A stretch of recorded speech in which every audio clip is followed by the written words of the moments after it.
Bienvenue dans ce nouvel épisode du podcast du BCUS. Chaque épisode présente un amoureux du club, qu'il soit entraîneur, joueur ou dirigeant, arbitre, chronométreur ou retraité.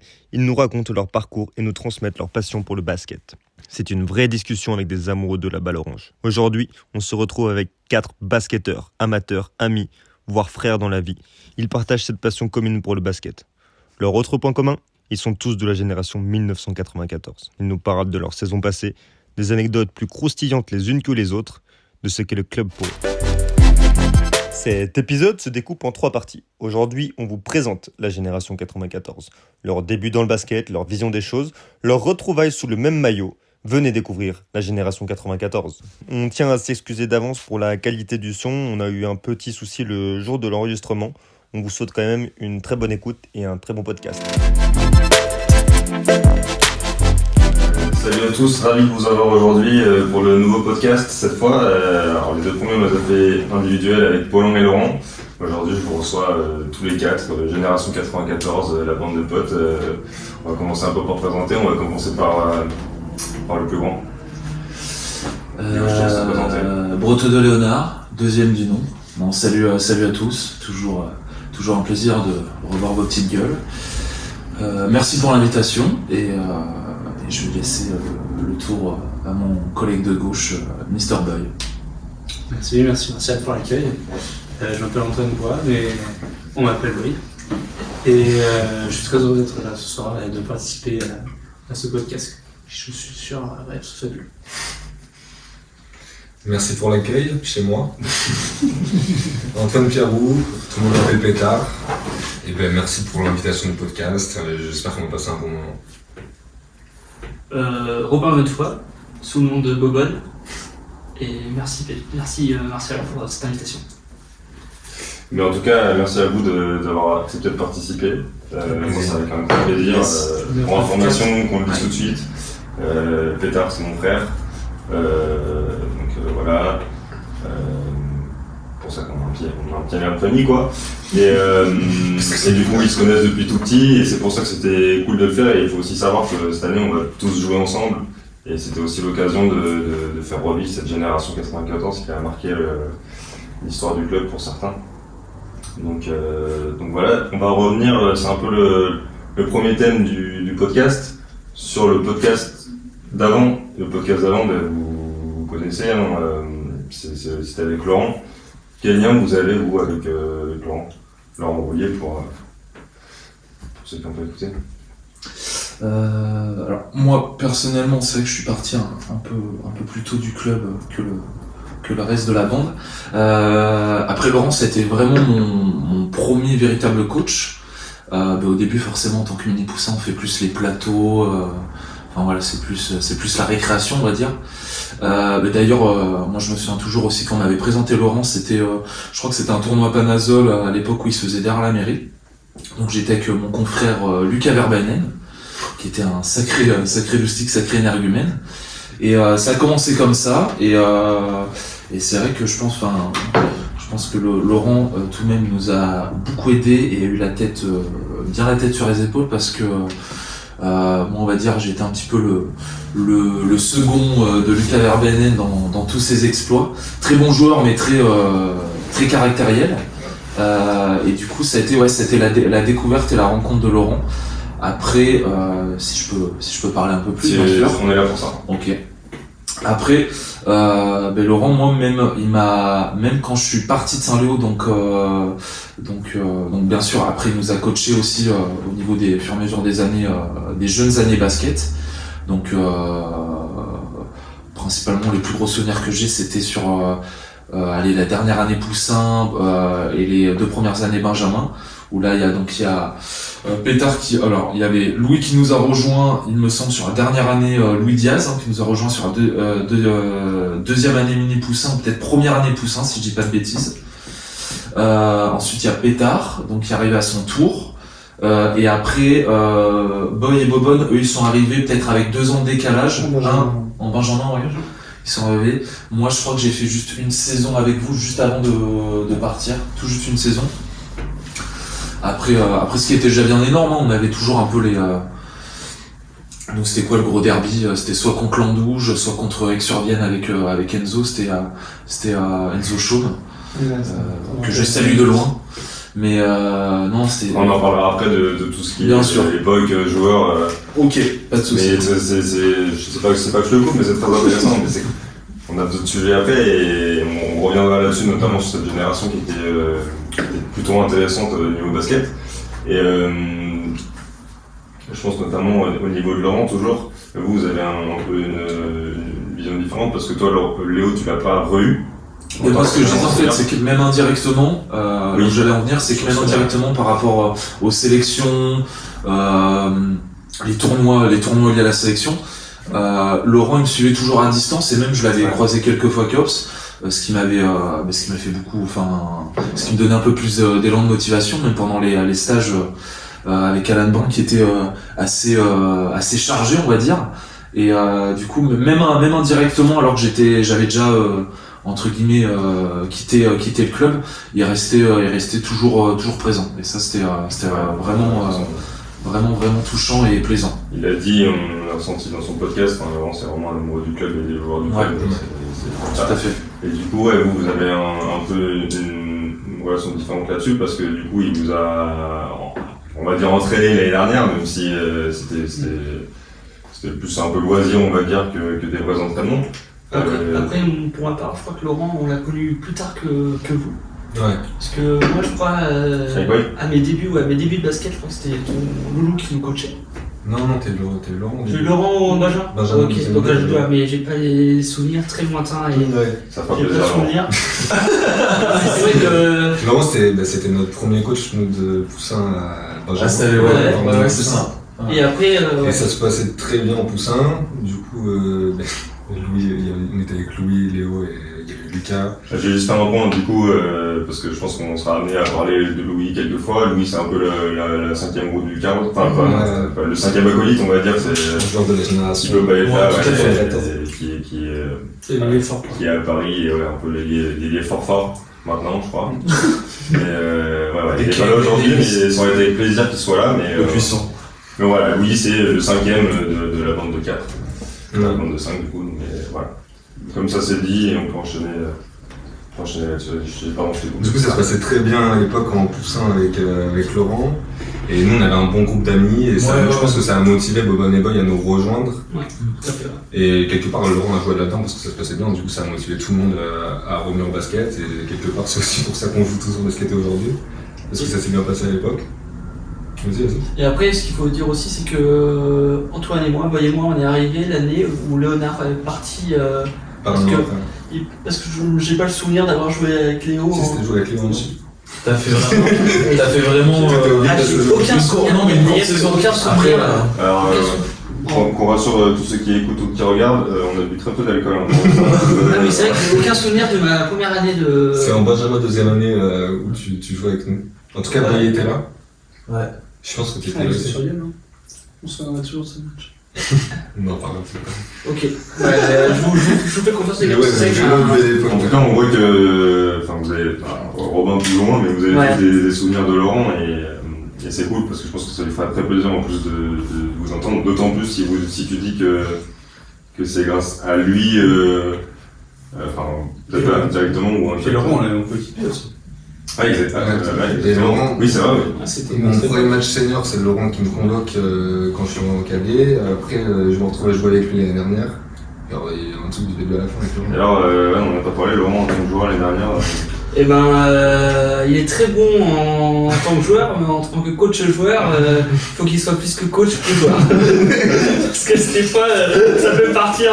On appelle les perdu. Ça peut partir en 3 points de retard, changement, Laurent rentre, 3 pertes de balle, fin du match, défaite. Coupé. Et du coup, vous allez continuer à avoir un lien avec Laurent et moi aussi du coup cette année, vu qu'il sera assistant de l'équipe première cette année, donc ça va être cool et je pense que ça nous fait tous plaisir d'avoir Laurent avec nous cette année. On sait tout ce qu'il peut apporter et donc ça va être cool. Donc là on a parlé précisément de Laurent, mais moi je voulais savoir aussi les liens que vous avez avec le club du BCS plus généralement. Alors, Pas avec Saint-Léonard, parce que Saint-Léonard, forcément, c'est... Yes. On est tous nés à Saint-Léonard. Vous êtes tous nés à Saint-Léo, vous avez vécu jusqu'à scolarité. 18 ans, toute la scolarité à Saint-Léo, tous Tout à ensemble, fait. donc les liens avec Saint-Léo. Mais plus, ouais, les liens par rapport au club. Par exemple, toi, Léo, t'es parti, Boy, t'as arrêté aussi un moment de jouer, plus tard, t'as dû partir pour tes études aussi. Il n'y a que toi, Bobon, qui est resté. Il n'y a que moi qui suis resté. T'es pas resté, si je me trompe C'est pas. ça, du Benjamin, du coup, 2e année, à senior. Ouais, puis. Ça doit être ma 3e, attendez, 4e saison, On est 16 ans. un peu plus vieux, plus. 10e. Mais on va rester. 10e, tu penses? Et de 18 à 28, de 18 à 28, ça fait 10 ans. Putain, ouais, ça fait 10 ans. Je suis vraiment la ramasse.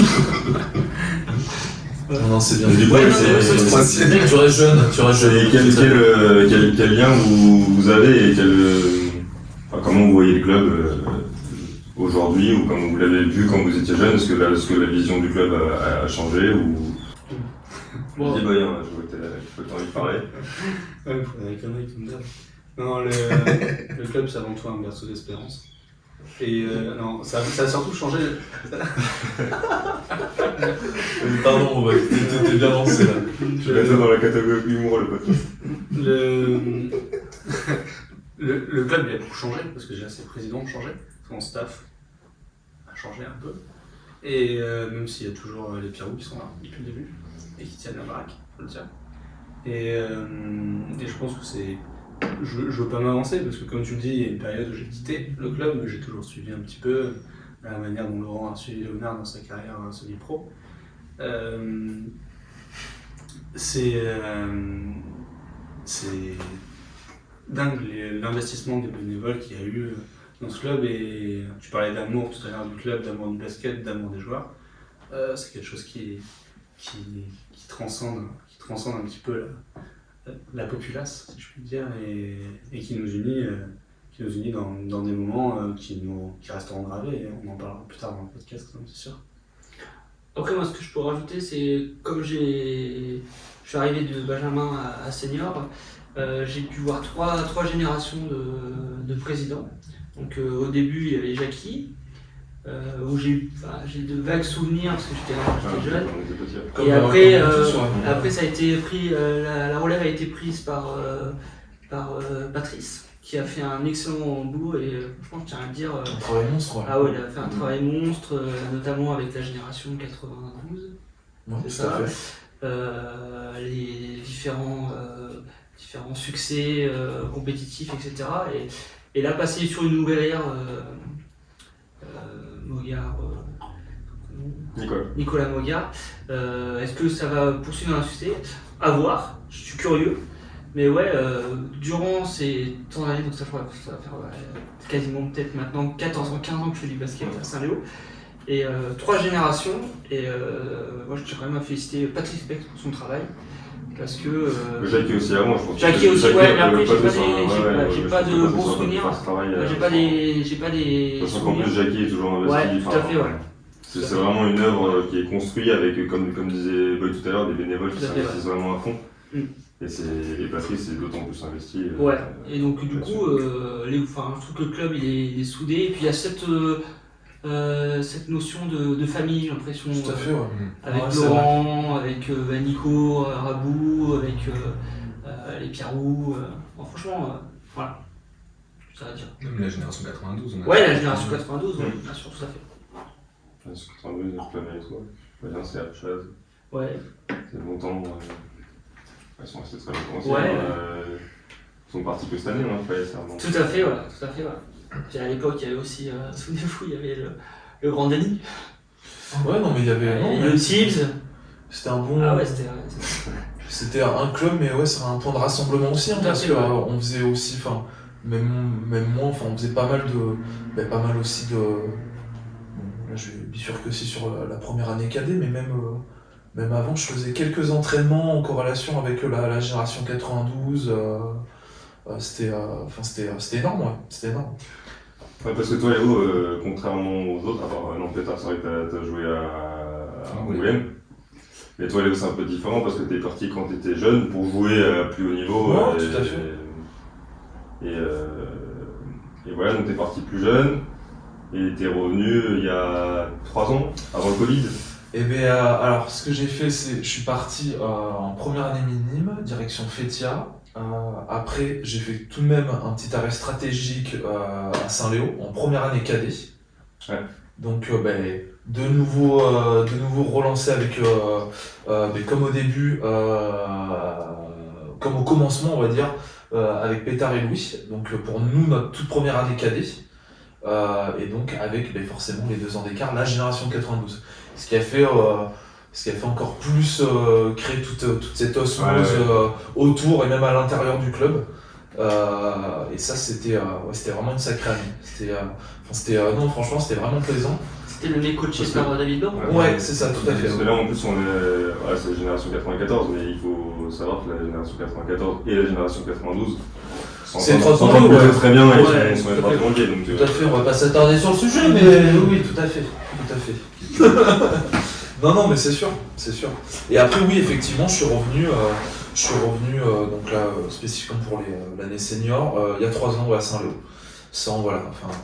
En comptant un petit peu la moitié de saison, la saison blanche, avec la crise sanitaire, tout à fait.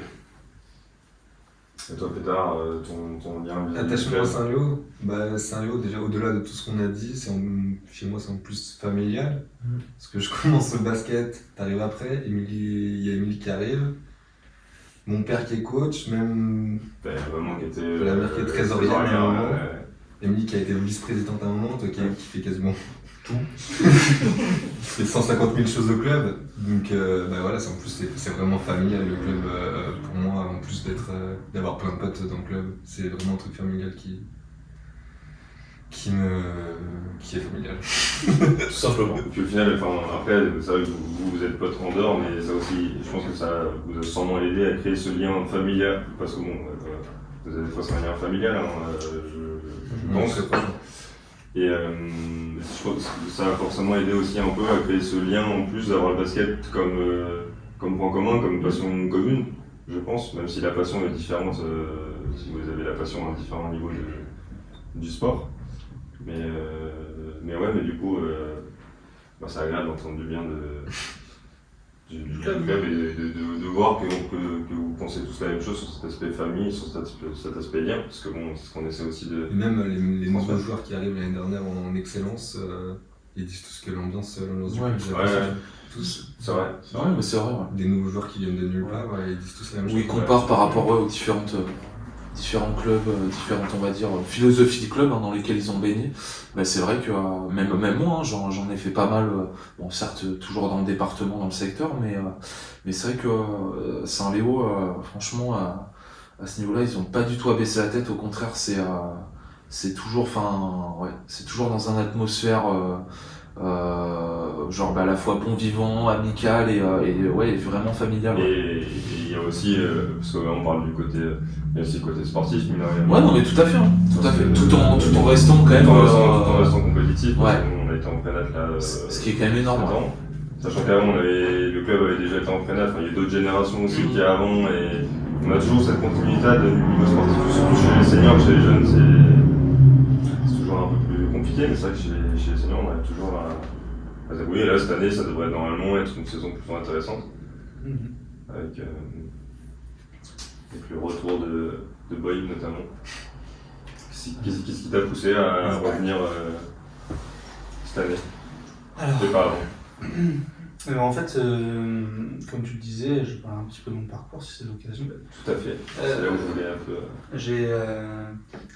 J'ai quitté le basket de Saint-Léo quand je suis passé en première année de médecine, juste après le bac.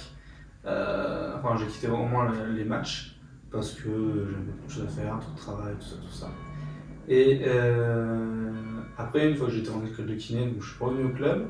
Et il y a un moment où j'ai quand même senti un mou dans cette dynamique parce que t'es pas là, Léo t'es pas là, Robin il était là, on joue ensemble depuis longtemps, mais il y avait un mot au niveau du coaching, etc. Et il y avait un sport que j'ai toujours voulu faire depuis que je suis gamin, le hockey sur glace.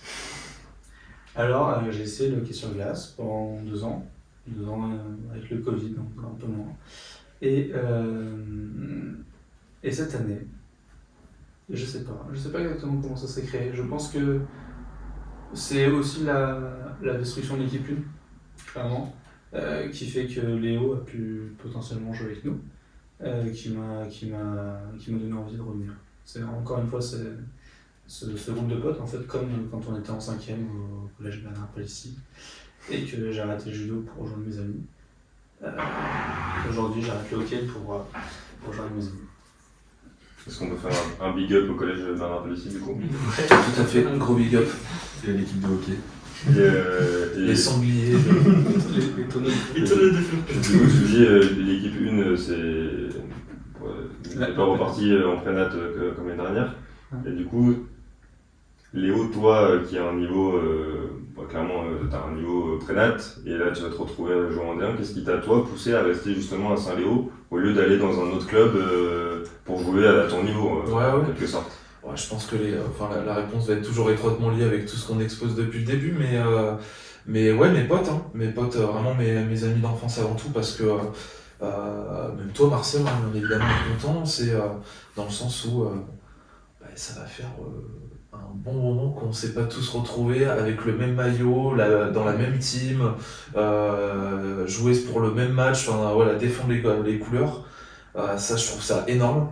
Et à vrai dire, ouais, c'était, rien que ça m'a dit, j'ai même pas envie de me casser la tête à aller toquer au niveau des autres portes, voir ce qui se passe, s'il y a un peu plus de lumière là-bas, parce que tout simplement ce que je disais vraiment en traitant du club, le BCUS Saint-Léo, je sais pertinemment que, voilà, même vu l'évolution de la ligue, la nouvelle région, mais ça je mets un peu ça de côté, mais c'est plus dans le sens où un club familial vraiment, et cette philosophie, je sais que vu ma perception des choses, vu mon ressenti, je pourrais pas retrouver ça nulle part ailleurs, et en plus je le fais en famille, donc avec vraiment mes frères, mes amis d'enfance, donc tous les arguments réunis, franchement je pense même pas avoir hésité une seule fois, parce que si l'idée m'a traversé la tête, mais je me suis dit, mais en fait, pourquoi dans l'infinité des choses c'est un truc bien ici, et du coup, ouais, c'est ça. Ouais, j'ai eu un peu la même réflexion que toi, je me suis dit, je peux jouer avec Pétard, ça fait longtemps que j'ai pas joué, du coup, ça tombe un peu mal, mais... ça va guérir, mais voilà, de jouer avec Pétard, de jouer avec Boy Robin aussi, avec qui j'avais pas joué depuis quelques temps, et je crois que la dernière fois qu'on a joué, on a été champion, donc pourquoi pas... Ouais, c'était en 2017. Ouais, un truc comme ça, ouais, je sais plus exactement, je sais plus. C'était il y a un moment. Vous étiez là tous les trois, hein, Ouais. Quand il y avait Ben. Quand il y avait Guillaume, qui était là aussi, Ben. Et forcément aussi de continuer à jouer avec Léo, ça a été aussi une motivation en plus. Donc ouais, c'est cool. Et puis je pense qu'on est tous contents de jouer cette année ensemble. C'est clair. Ouais. Et on sait qu'on va pouvoir kiffer, je pense, sur toute l'année. Bon, non, mais c'est motivant. Moi je le dis personnellement, mais je sais que, on va dire, pour éviter de moins râler ou peut-être faire les efforts supplémentaires sur le terrain, là, sachant que c'est pas des... c'est pas n'importe qui à mes côtés, donc il y a beaucoup d'avantages en tout cas. Parfait, c'est enregistré, C'est ça avec entendu, nous, c'est donc, entendu, Voilà. on saura que repasser en boucle tout faudra suivre maintenant. Je vais couper le micro et je vais vous laisser, messieurs. Après, ce qui est marrant aussi, c'est historiquement, c'est qu'on a joué ensemble en Benjamin deuxième année, donc on devait avoir 12 ans, ouais, c'est ça. 12 ans, ans, ouais, et ouais. on rejoue ensemble, tous ensemble, 16 ans après, 16-17 ans après. Et je pense que c'est une belle histoire. c'est une belle histoire. C'est une belle Je histoire. trouve ça sympa. Je trouve ça sympa. Surtout que c'est, comme l'a dit Boy tout à l'heure, c'est la même chose qui vous a Ouais. ramené, quoi. Ouais, c'est ça. C'est ça, ouais. C'est le fait de jouer ensemble. Peut-être qu'on rejouera ensemble en fin de saison. Dans 16 ans. Dans 16 ans. À 50 piges comme Pierre. C'est ça, comme Pierre syndical. Je pense qu'il y aura plus de ligaments croisés. C'est bon pour ton boulot. Et d'ailleurs, parce que du coup, Léon l'a dit, il est parti pour essayer d'aller jouer plus haut et pour aller jouer plus haut, pas pour essayer pour aller jouer plus haut. Et vous, il n'y a pas un moment où vous vous êtes dit. Aller jouer en pro. Non, pas d'événements pro, mais d'essayer quand on est jeune, on peut toujours se dire, parce que je pense que c'est pour ça que t'es parti Léo, de dire j'ai un petit potentiel, c'est tester, voir jusqu'où on peut aller. Ouais, c'est vrai. Et vous avez jamais eu cette envie-là de... Parce que pour le coup, en plus, vous aviez une bonne génération, une bonne équipe, vous êtes toujours des bons joueurs de basket. Oui, et puis pour ma part, j'ai eu des opportunités avec notamment Flavien Gallet, qui m'a appelé plusieurs fois, qui me motivait plusieurs fois à me dire allez, viens jouer en prénat, etc. Et après, je pense que c'est aussi le mental. Hein. J'ai pas un très bon mental, mental de chips pour me dire, où je baisse vite les bras et je pense qu'en ayant fait, en faisant les efforts, j'aurais pu. Mais tu peux faire jouer avec tes potes. Mais ouais, je pense que c'est ça. En fait, c'est l'idée de jouer tranquille avec mes potes, marquer mes 10, 15, 20 points et après. Attendre les mecs pour les contrer. Voilà, attendre les mecs pour les contrer et voilà. Non, franchement, ouais, c'était ça. Mais après, oui, c'est vrai que j'avais la possibilité avec notamment. Je me souviens encore Flavien Gallet et Laurent, justement, qui était assistant coach de Flavien Gallet, me dire de venir jouer. Mais ouais. Je pense que c'était vraiment l'idée de je voulais jouer avec mes potes. Voilà. Je veux prendre la tête, jouer avec mes potes, le côté compétitif. Est-ce que c'est un regret? Je sais pas. Non, moi je ne regrette pas d'avoir joué avec toi, avec Guillaume, avec Ben, avec Baboun. Ouais, non, je pense pas. Ouais. Moi j'ai eu un peu le même problème, sauf que il n'y a jamais aucun coach qui m'a Il est parti au pied. Sinon c'est pareil. Toi, Pétard? En vrai, je crois que j'ai jamais eu trop d'occasion non plus. Ah si, Jamais. t'as pu jouer à haut niveau avec David Laurent. Ouais, si, on a joué une année mais c'était en cadet première année. Où c'était pas notre équipe, tu vois, c'était plus l'équipe des 92, mais on avait quand même un rôle. Et après, il n'y a pas eu d'autres occasions de jouer à plus haut niveau, puis ils étaient encore tous là, sauf Léo en cadet. Donc la question s'est pas trop posée. Je pense que j'aurais bien aimé le faire, tenter l'expérience, mais j'ai aucun regret là-dessus et franchement, j'ai passé quand même des très bonnes années ici et aucun regret là-dessus. Et toi, Léo, ça t'a apporté quoi de partir, forcément, ça t'a forcément apporté d'autres choses que d'être resté au club. Vous n'avez forcément pas la même vision du basket, je pense, que Léo, du coup, mais ça t'a apporté quoi, toi, de partir? Et est-ce que, du coup, comme Pétard qui n'a pas de regret d'avoir choisi de rester, est-ce que toi, t'as des regrets d'être parti ou... Je dirais que non, parce que franchement j'ai vécu des belles choses, hein, des trucs qui forgent un peu le mental, le caractère, forcément qui améliorent le level au niveau, forcément, obligatoirement, mais surtout même, ce que je disais, après peut-être on verra ça plus tard sur le podcast, mais même rencontrer des gros clients, jouer avec des gros clients, jouer contre des gros clients, on va dire c'est un peu inédit quoi, donc vraiment au contraire c'était que après j'en ai chié aussi, hein. C'était à forte cadence, je bouffais bien du basket, après j'étais là et j'en demandais encore, hein, donc non franchement sans regret. Peut-être le petit regret, ça t'aurait peut-être un peu poussé plus loin, tu vois, la dose, la note sur un petit peu les années où il y a où les choses doivent se déclencher un peu plus sérieusement. Peut-être sorti cadet, j'aurais peut-être dû faire d'autres choix, mettre un peu plus la fête de côté, tout le train-train, toutes ces choses comme ça, entre guillemets les déviances comme on dit. Mais en vrai non, pas vraiment de regret en fait, parce que je pense que j'en ai quand même bien profité, même aller aux États-Unis avec son équipe de basket, c'est génial, c'est royal. Jouer contre des mecs qui sont actuellement qui ont des contrats pro, c'est génial aussi. Franchement, non, au contraire, voilà, je suis content d'avoir fait le test, d'avoir fait. C'est que enrichissant. Et justement, tu parles de niveau, et toi déjà qui as joué un peu de mais même moi quand je vous voyais jouer les équipes que vous avez affrontées,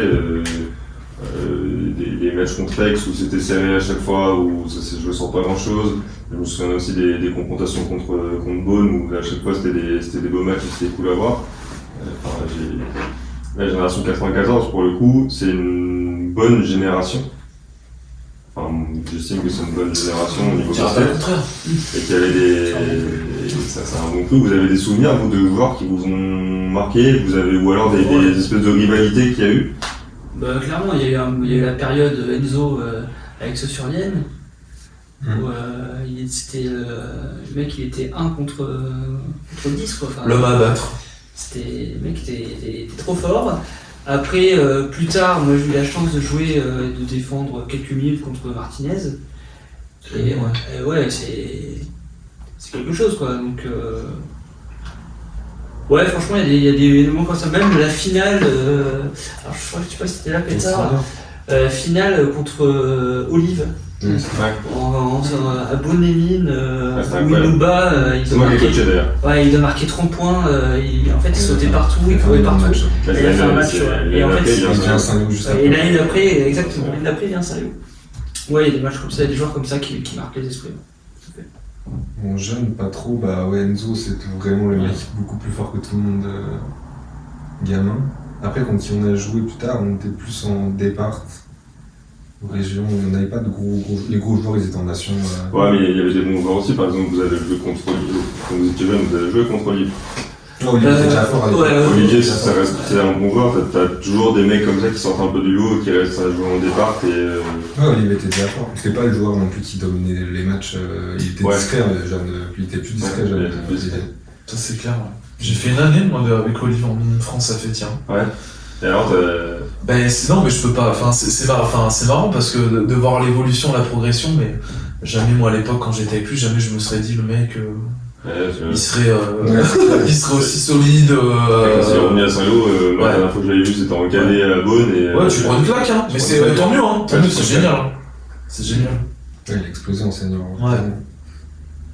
Et vous avez des souvenirs, il y avait des rivalités avec certaines équipes parce que, Ouais, en plus, vous avez. Aix, même en cadet, on avait contre Aix, Ouais. le Cousin, il y avait du Fétia aussi, certaines années. Ouais, c'est ça. On avait des gros matchs avec Fétia.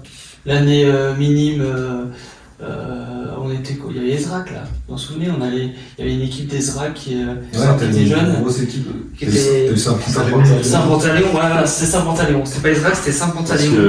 Parce que tu dis il n'y avait pas de niveau, mais il y avait quand même un certain niveau parce que vous voyez ces équipes-là et vous avez quand même un niveau. Il y avait du niveau en termes bon de niveau. de gros joueurs comme ça. Oui, il y avait pas de joueurs qui marquaient, il y avait quand même, en fait, c'était plus homogène, mais il y avait un bon niveau global. Quoi, en fait. des équipes de notre niveau à peu près, du coup ça faisait des matchs super intéressants, toujours intenses.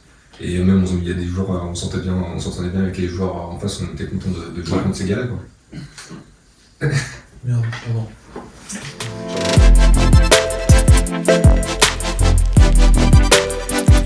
Merci d'avoir écouté cette première partie du podcast de la génération 94. On espère que ça vous a plu. On se retrouve dès la semaine prochaine pour la seconde partie. Abonnez-vous pour ne rien rater et être averti directement à sa sortie. On se dit à très vite. Bye bye.